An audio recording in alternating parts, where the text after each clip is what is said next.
wife said, அப்ப என் மனைவி சொன்னாங்க, Appa, அப்பா shall I tell you one thing? ஒரு காரியத்தை உங்ககிட்ட நான் சொல்லவா?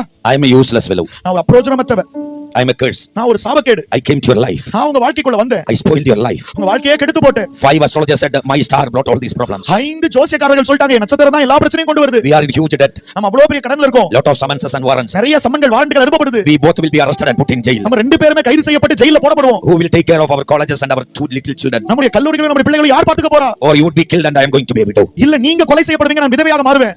She said, அவங்க சொன்னாங்க, my head brought all these problems. என் தலை தான் எல்லா பிரச்சனையும் கொண்டு வந்துச்சு. My head is gone. என் தலை போயிடுச்சுனா Everything would be all right. எல்லாமே சரியாயும். I told her, நான் கிட்ட சொன்னேன், don't speak like that, Amma. தயவு செய்து அப்படி பேசாதம்மா. You are the only person to stand with me and support me in the midst of this problem. இந்த பிரச்சனையின் மத்தியில நீ ஒருத்தி தான் இருக்க, என்னோடு கூட நின்று எனக்கு ஆறுதலா, எனக்கு துணையா நிற்பதற்கு. My dear brothers, என்னுடைய பிரியமான சகோதரனே, your wife is not a curse. உன்னுடைய மனைவி ஒரு சாபக்கேடு அல்ல. My Bible says, என் வேதம் சொல்கிறது, whoever finds a wife finds a good thing and he receives the favor of the Lord. மனைவியை கண்டடைகிறவன் நன்மையை கண்டடைகிறான், கர்த்தரிடத்திலிருந்து தயையும் பெற்றுக்கொள்கிறான். Your wife is the favor of the Lord in your life.